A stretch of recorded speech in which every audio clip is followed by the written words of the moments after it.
Hi, my name is Sander. I'm the CEO of DTACT. We are a data company, so the D obviously stands for data. We transform the data into actionable insights for our clients. And of course the D also stands for Dutch, our heritage and where we originated from. Our mission is to do well and to do good. In the current situation, it's the whole world is on fire. Everybody's panicking, everybody's wondering what is coming towards us. We see that some mitigations really help to contain the further spread, and that's, I think, the most important strategy, like how can you contain it and keep it from expanding.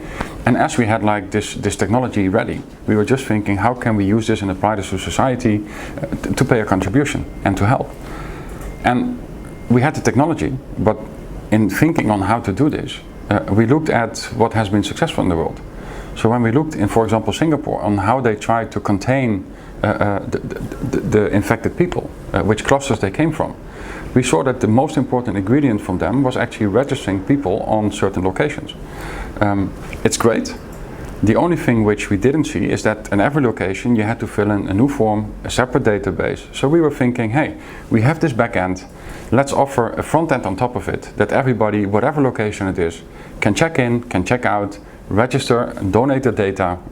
So if somebody gets affected, authorities would be able to backtrace in which location people have been, how can they be informed, whatever the action should be. Once you have these data, you get a sense of the whole iceberg which might be coming towards your way, and try to figure out how should I distribute the available ICU locations, the ventilators, ambulance services, how to divide people to different hospitals, for example.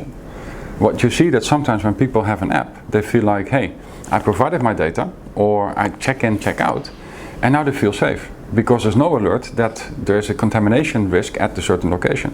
Like, how can every individual contribute to the safety of society? As this is a pandemic and hardly to control, we should encourage people, donate your data. And also be aware, it's data donation. Like if there would be a big airplane crash and there's a blood shortage, people would be asked, can you donate your blood? Which is also very personal. And you see a lot of people are willing to donate their blood. Now we ask from society exactly the same thing. The first step is collecting data. Collecting data from a person who registered their personal data, it gets hashed, it gets anonymized. And every time they check in or check out at a certain location, there's a timestamp and a location stamp.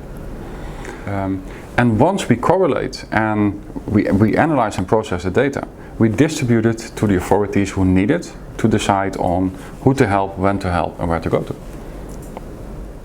We make sure it's anonymized. It's stored only for 2 weeks or 4 weeks, whatever the potential contamination period is. After that it gets removed, but you help society to track back where the contaminations start, and how can we try to identify clusters and take counter actions.